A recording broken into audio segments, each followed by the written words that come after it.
जानकारी में आज सबसे पहले हम आपको दिखाएंगे ईरान के एक अदृश्य कमांडर ने अपने दम पर पूरे युद्ध को बदल दिया है। ये वो कमांडर है जो अदृश्य है, जो पर्दे के पीछे से काम कर रहा है और ट्रंप को लगातार बड़ा जख्म देता जा रहा है। ये कमांडर कोई और नहीं बल्कि कुद्स फोर्स के चीफ हैं, जिनका नाम इस्माइल कानी है। पहला दावा यह किया गया था कि IRGC ने इस्माइल कानी को जासूसी की वजह से फांसी दे दी, लेकिन यह रिपोर्ट गलत निकली। अब जो नई रिपोर्ट आई है उसके मुताबिक इस युद्ध के असली मास्टरमाइंड कोई और नहीं बल्कि इस्माइल कानी है।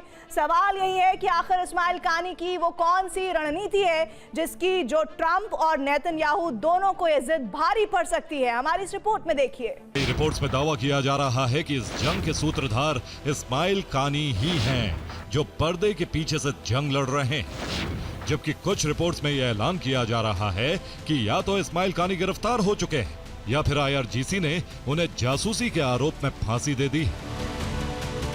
सूत्रों के मुताबिक खामनेई की हत्या के बाद ही इस्माइल कानी अंडरग्राउंड बंकर में चले गए। बंकर में कानी के साथ ईरानी सेना के कई कमांडर्स भी मौजूद हैं। बंकर में ही इस्माइल कानी इजराइल और अमेरिकी ठिकानों पर हमले का प्लान बना रहे हैं। कानी की रणनीति की वजह से ही इजराइल और अमेरिका को जबरदस्त नुकसान पहुंच रहा है। इस्माइल कानी क्या है, अब इसे भी समझने की जरूरत है। दरअसल IRGC में कई विंग है और इसके पास अपनी ग्राउंड फोर्स है, अपनी नौसेना है, एरोस्पेस फोर्स है जो ईरान के मिसाइल और ड्रोन जखीरे को कंट्रोल करती है।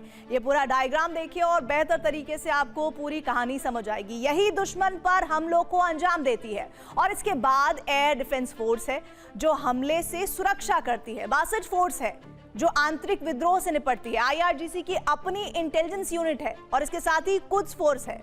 कुद्स फोर्स ही ईरान के प्रॉक्सी संगठनों को नियंत्रित करती है, उन्हें सैन्य मदद, हथियार और ट्रेनिंग देती है। और इसी कुद्स फोर्स के कमांडर हैं। कोई उन्हें ऐसा शख्स बताता है जिसकी हत्या करना असंभव, तो कोई कहता है कि इस्माइल कानी को नौ जीवन प्राप्त।